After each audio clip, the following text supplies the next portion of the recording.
Many thanks for joining us on the broadcast tonight. And we continue with our post-election analysis of events. And we have been seeing the governors, 47 of them, taking oaths of office across the country. And one of the things we focus on tonight is we have seen a number of them get right down to work. Some of them suspending county government workers, others, banning travel by all members of staff for the county governments and the county assemblies. A lot happening already, just days after they have taken office. We'll talk about all that. Is what they are doing really necessary or legal? Is that the way it should be done? We shall be trying to quote the Constitution on that.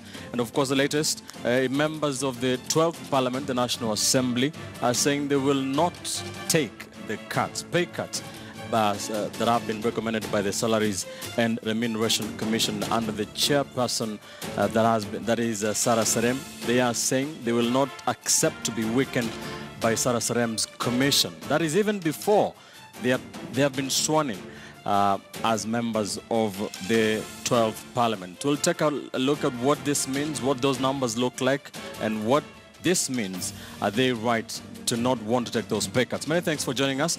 My guests are already here in the studio with me, introducing them. Not new to you, the same guys I was with yesterday. Dismas Mokua, political risk analyst, political analyst Tesbon Owila, and Jubilee strategist Mutinda Kavemba. They will be giving us their perspectives on some of these issues, these two main issues, for the next 45 minutes or so. Thank you, gentlemen, for joining me again tonight. You're welcome. Let's start on that note where the re-elected member of a woman representative for the county of Homa Bay, Gladys Wanga, did come out today to say that members of parliament will not be taking those pay cuts, kick-starting that debate once more. Even before parliament is sworn in, members of parliament have been sworn in. Remember, she is an outgoing member of the Parliamentary Service Commission. Let's listen in to what she had to say earlier today. There is absolutely no reason why both the Senate and the National Assembly members should earn a salary and at the same time draw sitting allowance for the plenary sessions. Otherwise, there will be many sitting and standing and walking allowances. There is a mission to demean the legislative arm of government. There is a mission to demean members of parliament and reduce them to beggars, and perhaps, like in the 90s, expect them to go to the executive every Friday begging for handouts to be able to go back to their constituencies. It is unfair to reduce allowances and salaries of members downwards when they are already in the course of duty. We do know that over 30% of members of parliament who are going to be in this 12th parliament were already members of parliament in the past. And therefore, for them, this would be a major reduction. As Gladys Wanga speaking earlier today, the county woman representative for the county of Homa Bay. She is an outgoing member of the Salaries and Remuneration Commission. Gentlemen, this is before even members of parliament have been sworn in, and this is already, Kenyans will look at this as their first order of business, Dismas. And we know that the SRC did propose pay cuts for all state officers, not just members of parliament. What is your take on this? Well, the SRC proposed cuts on a number of allowances, which one would understand, especially the sitting allowance, because the MPs are elected to deliver on legislation. And it's expected when they do this, they're supposed to be seated. So there's no need of giving them another extra allowance.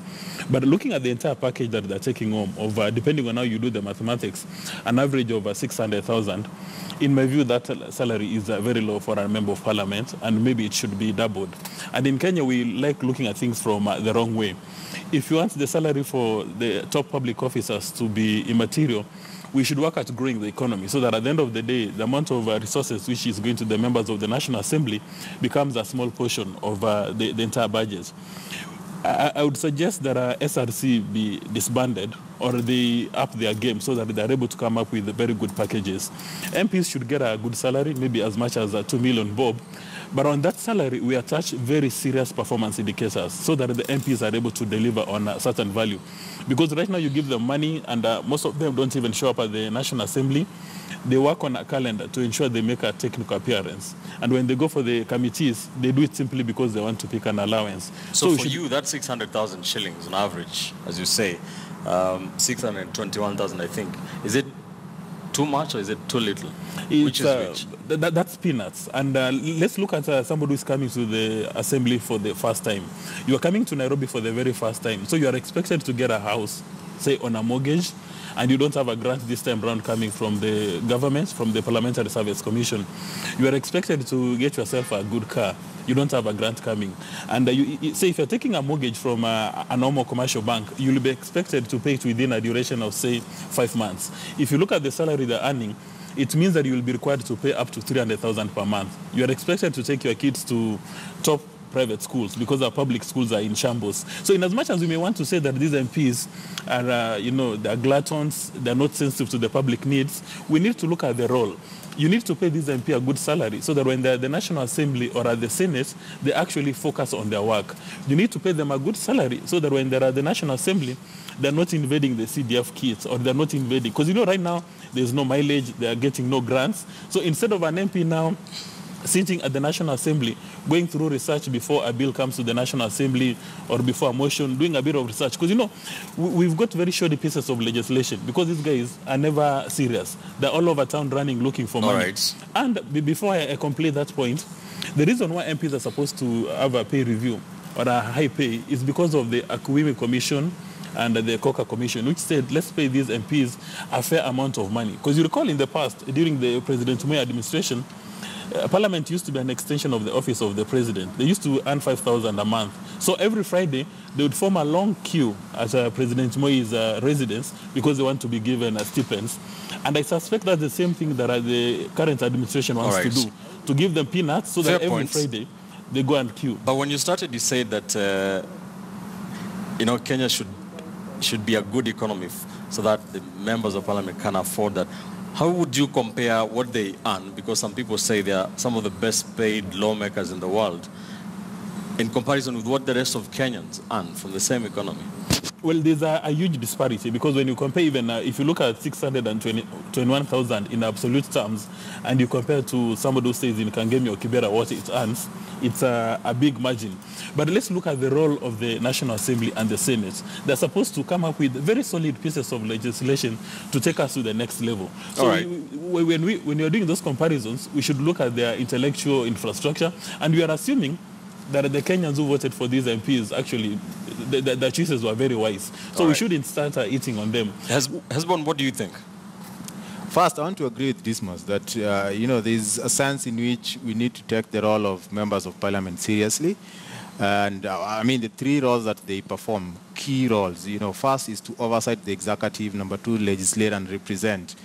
And to the extent that they are expected to perform these roles sufficiently, adequately, you may want to have a case in which the MPs are paid so well so that they don't become, subservient to the whims and demands of the executive. And you can only do that if you pay them well. And then secondly, if we are talking about improving this economy, again, it comes back to serious legislation that will provide an enabling framework, that will grow this economy. So then it means that you have to pay them well so that they dedicate most of their time and the best of their, resources into making these laws. But it is also important to look at where Sarah Serem is coming from. I think I've said this time and again that I think the biggest problem we have with this commission is that it seems to be operating on a blockbuster mentality, that they want to target the big fishes in the economy, and sometimes you want to look for the justification why they're reducing the allowances and the salaries of MPs midstream when most of these MPs who are going to be sworn in had already, committed to going to parliament, knowing that parliamentarians had a certain amount of salary and alliances. So, because this happened around July, by July, most of them already had the ticket. Why are they the only state officers who are complaining? They're not the only ones. Now, the reason why they are complaining is because, one, they have clout. They legislate. They can actually do away with the SRC. Now, it is not like the others are not complaining. I think most of this, no one would not complain if their salary is slashed, you know. The only thing is, do they have a platform? If you're a civil servant, if you are working in another government agency, do you have the platform? They don't, but MPs have, and they have the powers to legislate. And I think to that extent, we need to listen to MPs, and we need to be a little bit serious about the pay package that you're giving MPs. You cannot deny them grants, yet most of these guys are coming from up country. They've never lived in Nairobi. Some of them are first-time MPs. So it is only important that they have mortgages which have just been capped at 20 million. Yes. The car grants are the ones which have been taken away. Yes. But if you look at the bigger picture is, when they were coming into this, is that what they were getting themselves into? Why slash midstream? And why slash when they are off session? I think there is a lot of questions that SRC needs to answer in terms of being open. They've just been elected, so this is a new office bearer. Yeah, this is new office, but you realize, Ben, yeah? You realize that when they did this, most of the political parties already had candidates, not even aspirants, already had candidates. So these are guys who are coming into this with an expectation. Then before they even get sworn in, now you want to come with a shocker that whatever they were getting into is not what they're going to get. All right, before I come to Mutina, let's just take our viewer through the new salary structures for state officers that was recommended by the Sarah Serem-led Salaries and Remuneration Commission, SRC. Let's start with what the president was earning, the top civil servant. The president will be getting 1,443,750 shillings, down from 1.6 million shillings. That is per month. That is the monthly salary for the president. The deputy president will be earning 1.2 million shillings per month, down from 1.4 million. That is a difference of about 200,000 shillings per month. Now, the cabinet secretary, the attorney general, and the chief of defense forces will be earning 924,000 shillings per month, down from about 1 million shillings, a decrease of about 100,000 shillings. Now, principal secretaries in those government ministries will be earning 765,000 shillings, 188, down from 874,000 shillings. Commanders of various forces in the defense forces will be earning 746,000 shillings, down from 854,000 shillings per month. Speakers of both the National Assembly and the Senate will be earning 1.1 million shillings, slightly more than that, down from 1.3 million shillings per month. Deputy speakers in both houses will be earning 924,000, down from 1,020,000 shillings. Members of the Senate and the National Assembly who are complaining even before they get sworn in will be earning 621,000 shillings per month, down from 710, and above this, some of those, the sitting allowances for the plenary sessions for both MPs and senators have been taken away by the SRC. Now, in terms very quickly of in the county governments, the governor will be earning 924,000 shillings, down from 1,056,000 shillings, just like the deputy speakers. County executives, deputy governor 621, just like the members of the members of parliament, down from 701,000 shillings.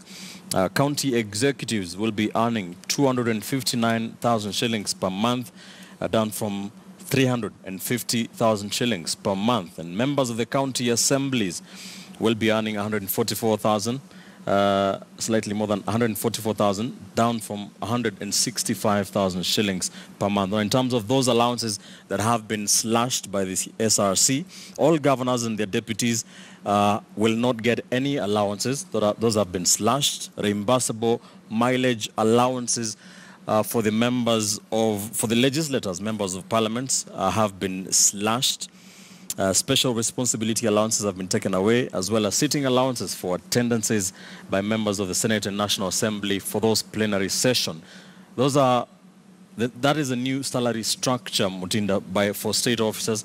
Members of parliament are already complaining Do you agree with Dismas and Hesbon? No, I don't. And I want to say that for me, it is a matter of constitutionalism and the rule of law. Because would it be right to subject every other public officer and state officer to the SRC regulations and recommendations and exempt the members of parliament? That is the first question we need to ask ourselves, because the SRC has got constitutional roles and mandates that it has to perform. And one of them is to inquire into and determine the salaries and remuneration to be paid out of public funds to public officers and state officers. That is actually their role number one. It is to inquire into and determine. When the teachers were on strike, you remember one of the biggest hindrances was that the SRC had to come in and approve. When the doctors were on strike, you remember that the SRC factor was very much present. The nurses, the ongoing nurses negotiations, the SRC has almost the final say. So the question is, why then would we want to exempt the members of parliament from this when we are subjecting every other public officer and state officer to the same? I think that is impunity, and it is very wrong to excuse some of these things when it comes to the political class, yet we want to subject everybody else to the same. I also need to say this. Who are the members of the Salaries and Remuneration Commission? One of them happens to be the Parliamentary Service Commission, represented by none other than Castro Peter Olo Aringo. And the question then is, if they are represented there, why would they then contest whatever decision that the SRC comes up with? I would want you to remind the audience about something that happened some time back. The Judicial Service Commission Act was amended, and it was amended to give a provision that the Judicial Service Commission should be giving the president not less than 3 names so that he can pick one to make the Chief Justice.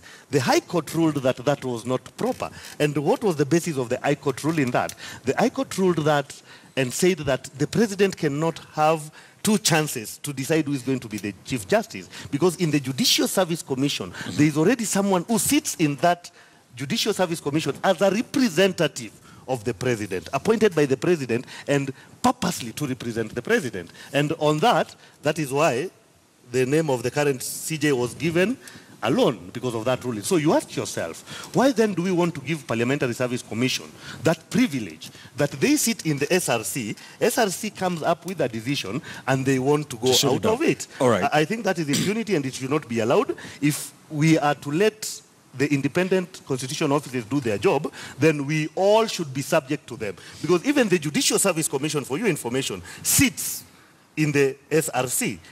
The Public Service Commission sits in the SRC. There is a reasoning behind them sitting there. All right. Because the SRC will have some say in the people who work under this. Why should members of parliament be subjected to different rules? Exactly. Well, you know, the difference between the members of parliament, elected as they are referred to, and other public servants, is that for them they've got the energy and guts and ability to speak out. I suspect there are many other state officers who are disappointed with the SRC recommendations, but because of the heavy penalties which may accrue to them... Well, we did hear the president immediately say he's ready to take that cut. He also... Well, you know, the president was in the middle. The president was in the middle of a campaign process. He needed to make that statement, and which is why Mutinda Kavemba, who is a Jubilee strategist, cannot depart from that line. But as we look at these issues, maybe what we need to ask So the members of parliament have been elected, so they can speak whatever they want. What about the role of SRC in harmonizing? What happens to that when you start frustrating them when they touch certain levels? Right. And yet one of the other roles is to harmonize the pay that is paid to public officers and state officers. So what happens to that when you start gagging them to that there are people who are exempt? That and the debate to cut that ballooning wage bill. Yeah. Oh, yeah. Exactly. So, that is also allow me to respond to that in a structured manner. Economies that pay their public servants very well have experienced high growth. If you look at South Korea and Singapore, the public servants are well paid and they're given serious performance indicators.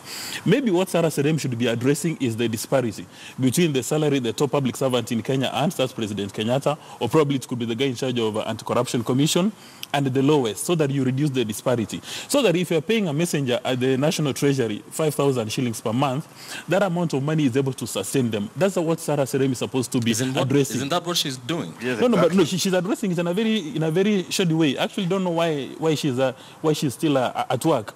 And when you're talking about the public wage bill, the solution to our wage bill is not cutting down on the salaries that you are paying those public officers. It's for us to grow the economy so that the cake is so huge that if you double the salary for an MP is immaterial, nobody notices. That will apply what for Serem is all supposed to be addressing, servants, not what only Serem is supposed to be addressing are the mid-level employees. Because you know the political appointees, the cabinet secretaries, the MPs, they're showering in resources. They're the mid-level guys who will never ever have an opportunity of addressing a news conference and complaining. If you go to the Jomo Kenyatta International Airport right now, there's a fellow from the Department of Immigration who is yawning away with a very poor salary, but she has no opportunity to complain. So what we need to do is to make sure that we harmonize those salaries. But when you harmonize the salaries, you're not cutting it down. I mean, when shall we have a messenger at the Ministry of Finance? But harmonizing, let's improve on the salary so that we have a messenger at the National Treasury. Where is the money coming from? We grow the economy. Let those guys who got the National Assembly. Okay, without becoming a panelist myself, is it the work of the SRC to grow the economy? No, it is the work of Parliament and other agencies to ensure that the framework that we have can grow the economy. When all the presidential candidates and the parties were campaigning, the biggest thing they're talking about is to grow our economy, to bring industries in this country, to create employment and stuff like that. But I think the challenge has always been, how do we manage our wage bill? Do we manage it the way the SRC has gone with MPs, that every other time it's a question of slashing? You remember the first time they did, they just added up the total number of MPs plus the salaries that MPs were earning, and they did simple division and say this is what MPs are going to earn. You know, without a rationale for saying why exactly are you maintaining the same wage bill by paying many people a salary that you're paying less number of parliamentarians, which to me I think started them on a very wrong footing with MPs. And then when you come to other employees, every other time SRC has chipped into other labor-related issues, they've always reviewed it going up. Why is it that when it is high-ranking state officers and MPs, it is always coming down? Maybe because they're the ones who earn the most. You know, we should see SRC being proactive. You know, instead of targeting the big fish and creating this blockbuster mentality that, you know, they are working because they are attacking the big, we should have a review of salaries, just like Dismas is saying. We should have them tell us how much are lecturers earning, how much are doctors earning, how much are the lowest cadre of employees earning, and what are we doing in terms of harmonizing these salaries. Then, how then do we improve the economy, provide structures that will ensure that whatever we are paying people is commensurate to what we want them to do and grow this economy, so that whatever you are paid is something that is commensurate to what you're doing and you are comfortable. But for as long as you're going to have slash with very little rationale for the slashing, I think it's going to be problematic, especially if the salaries that you are slashing are salaries of people who are in charge of making laws. Let's take what Kenyans have been saying online on social media, and I can tell you most of them are do not agree with you, Hesbon and Dismas. It's Mutai says on Twitter, I watched Gladys Wanga speak on national TV that earning 600,000 shillings is begging, and just realized, Kenyans, you are on your own. One here from Imani Bah says, Melio Diambo says he was richer before going to Parliament. Why did she go to Parliament then? One here says, Extiandela says, funny how there's no NASA or Jubilee when it comes to MPs' pay. Lessons Kenyans should learn when choosing leaders. One here from one of the members-elect, MPs-elect, Jaguar, a member of Parliament-elect for Starehe, says, just to categorically state, I'm not in support of a pay rise, count me out. We've seen such similar sentiments from Mohammed Ali, the MP-elect for Nyali. One here from Asmali says, on MPs' pay, any elected legislator not happy with SRC salary review should just quit. And one here finally from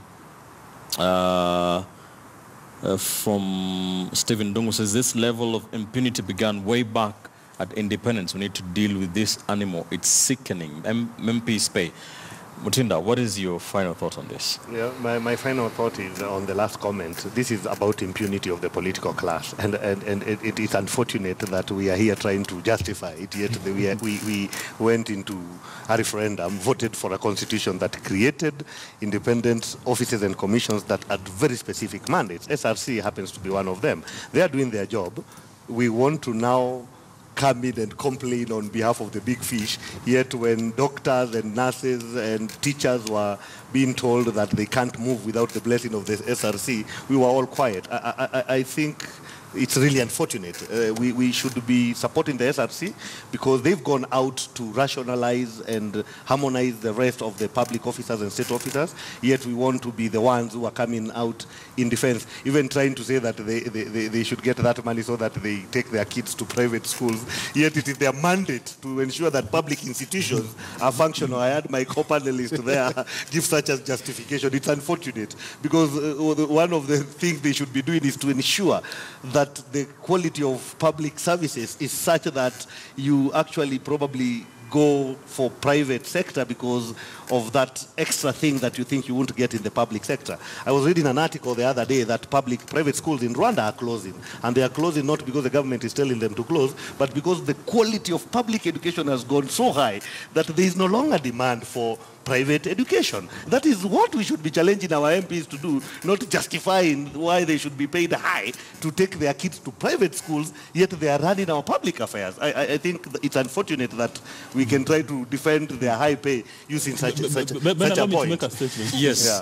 Yeah. There's nobody here who is defending. Mutinda is asking you, how is 600,000 not enough for an MP who is coming to Nairobi and they need to take their kids to whatever school? How can you justify that for them? But you know, you need to look at this issue from a bird's eye view and avoid being populist and supporting your party leader because he has said as much. Because we've got a duty to the nation. We have a duty to the nation to look at this issue from a global perspective. The public service in Kenya is poorly paid. The normal public servant in Kenya is poorly paid, horrible salary. I mean, when you pay somebody at the National Treasury, a messenger, 10,000 shillings per month, how do you expect them to pay rent in Nairobi, pay school fees, pay for Medicare, and do all these things, and get to the office early in the morning? Okay, but we're talking about these top state officers who are earning hundreds of thousands of shillings. The top state officers. I went for a study tour in South Africa. Let's increase their salaries. Give them performance indicators. South Africa, a much bigger economy than ours. I went to South Africa for a study. I'd actually gone there as an employee of Senate. And one of the things I noted was about mileage. South Africa is much bigger, of course, you know, in terms of geography. They do not have anything like mileage. What they have is that they have return air tickets for every member and the spouse. And that is guided by the calendar of Parliament. Then they offer them free parking at the airport. All right. So that, and that is a much bigger economy. Some of our members of Parliament, actually, their biggest income is through that mileage. They get more than 2 million in a month in the name of mileage. What is wrong with Sarah Serem cutting off some of those things? Okay. And on top of a grant, you know, we used to give them that on top of a car grant. As in grant, not alone, 7 million. Then we also give them mileage, 2 million a month. As in, what is wastage if that is not wastage? This must finish your point, then I'll let Hezbollah have his word on this. Why do you need a car grant?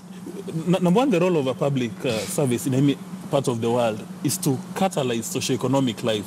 You do not expect these guys to remain comfortable with peanuts. 600,000 for an MP is peanuts. I mean, he comes to Nairobi, you tell him take a mortgage for 5 years. Take him a mortgage for 5 years. Come to Nairobi. You are paying 300,000. And then, you know, we've got the Bill of Rights, Chapter 4, where we expect the provision of public good. But if you speak to a member of National Assembly, and I know you know many who are your friends, they spend a good part of their money paying for funerals, paying for all these kind of things. Which is not their work. Which is not their work. You should spend your time empowering your electorate, constituents, not giving them handouts. Yeah, that should not be... But Ben, do you want us to sit here and assume that Akiwumi and his commission, and Koka and his commission, when they came up with these recommendations that we need to improve on their terms, they were doing a shoddy job? No. My view is, let's increase their salaries, let's cut the disparity in the public sector, and give them performance indicators. If they do not deliver, then we send them packing. But the idea of saying that you are coming up every time with a populist move, that will not work. I even recall during the start of the 11th Parliament, everybody said they was going to take a pay cut, but it was just largely ceremonial. If somebody is suffering from malaria and you want to cure them, don't give them Panadol. Go look for the right medication. Right now, what you are doing is giving people Panadol. It will not work. All right. What do you say to those people who are saying here on social media telling those MPs that if you're not happy with the pay packet, just quit. I think it's easier said than done. You know, telling MPs to quit is the most populist thing you can say because you think they're paid a lot of money. But I think the people in Kenya who are talking like that are the problem because they don't know what a normal MP goes through. As a representative, everyone thinks that the moment you're a member of parliament, you're supposed to pay their medical bills. And you see, it is the society that has conditioned MPs to believe that, you know, once you're a member of parliament, for you to win the next election, you must do some of these things. But the bigger picture here is the wage bill. How do you deal with the wage bill? Is it to reduce? Because if you ask me, the most important thing that we should look at is what are these MPs doing? And do we require the number of MPs that we have based on what they are doing, legislate, oversight, and represent? I come from Suna East. I buy most of my things in Suna West, you know. And if I want fresh milk from cows, I go to Nyatike. Those are 3 constituencies. Do we need these 3 MPs? Chances are we don't need these 3 MPs. So there is a bigger evaluation that we need to do, but I'll still stick to the point that MPs need to be paid much better. Actually, instead of slashing their salaries, we should improve their salaries. We should make sure that they are well taken care of to mitigate the influence of the executive. And we know it here in Kenya, that for MPs to sustain the kind of lifestyle that they lead, their salary is not enough. For MPs to be representative in the mold that Kenyans expect them to be, they will need handouts. And the executive will always be there to give them handouts. And then that oversight role, that representative and legislative role will be watered down. And that is the risk of just reducing their salaries. I want to say that whatever he's saying about MPs is true about our police. It's also true about the teachers. It's also true about lecturers. But their salaries are increased. That they still earn far much less than they would wish to.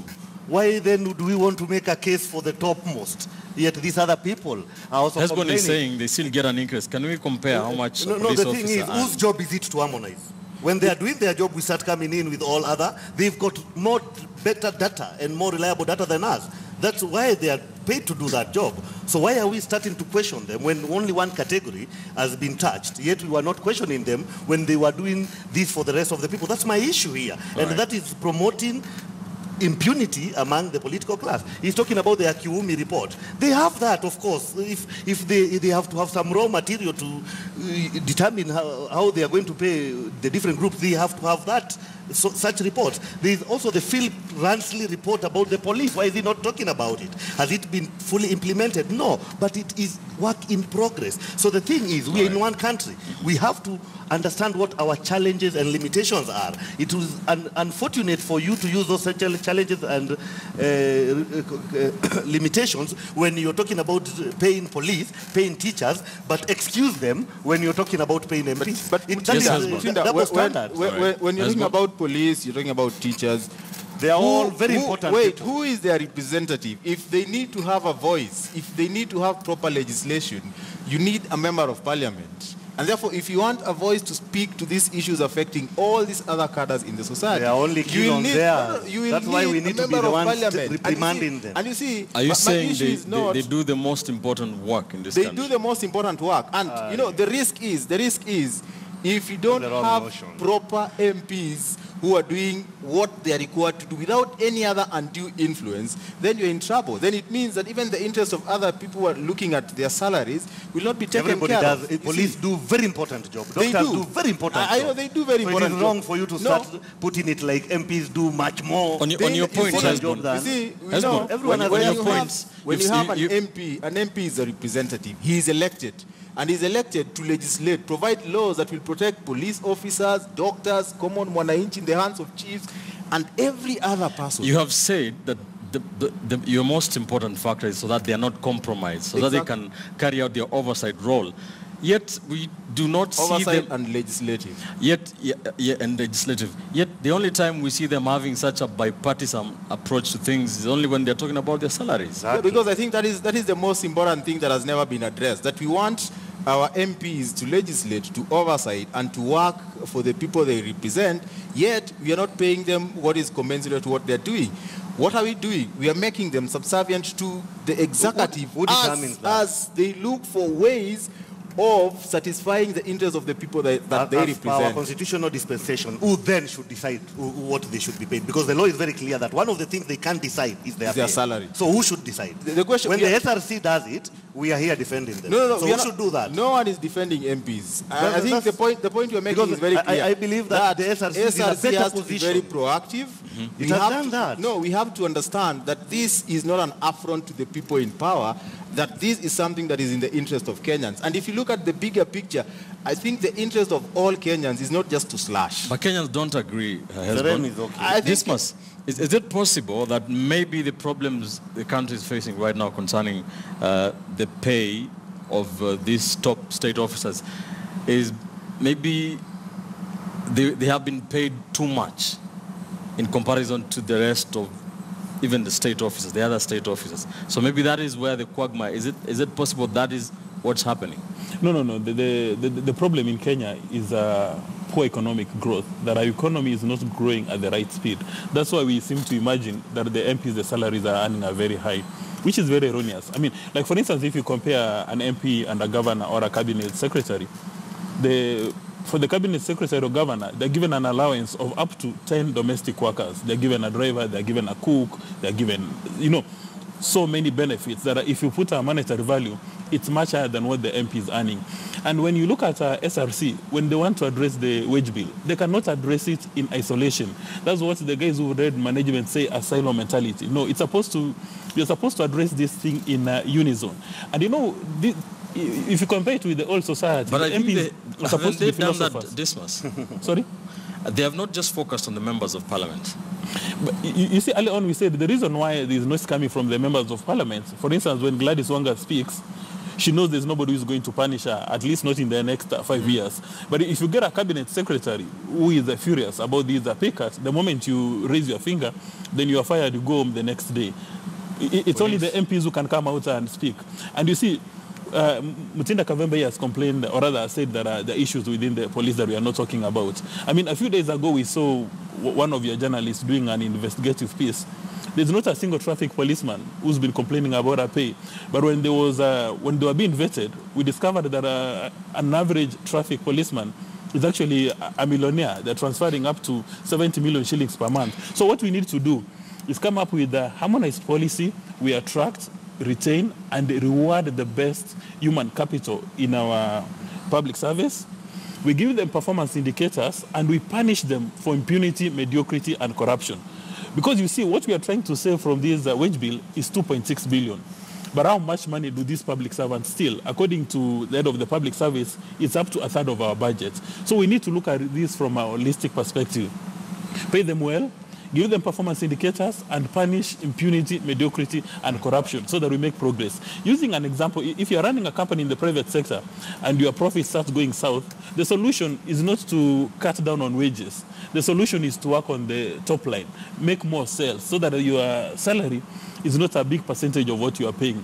But if you keep on slashing the salaries of MPs... What if you're in a private company and you hire somebody to harmonize salaries? It's not their work to work on the performance of the business, is it? Now, when you add them to harmonize salary, it has to be done. Because, you are not just going to address the HR. They harmonize the salary, then you hire another person to give you a strategy on how to increase your sale, on how to grow and develop your business. Then at the end of the day, you go to the boardroom and you harmonize all of them. In my view, the SRC comes up with policies to give them a good PR. At the end of the day, people will say Serem is working. But at the end of the day, she's just blowing hot air. Now, with people like you, of course, it will be hot air. But the truth of the matter is that there is the thinking, there is the reason why we had SRC in the Constitution. We forget. Fortunately, I worked for the Committee of Experts. It was not about the lowly paid Kenyans.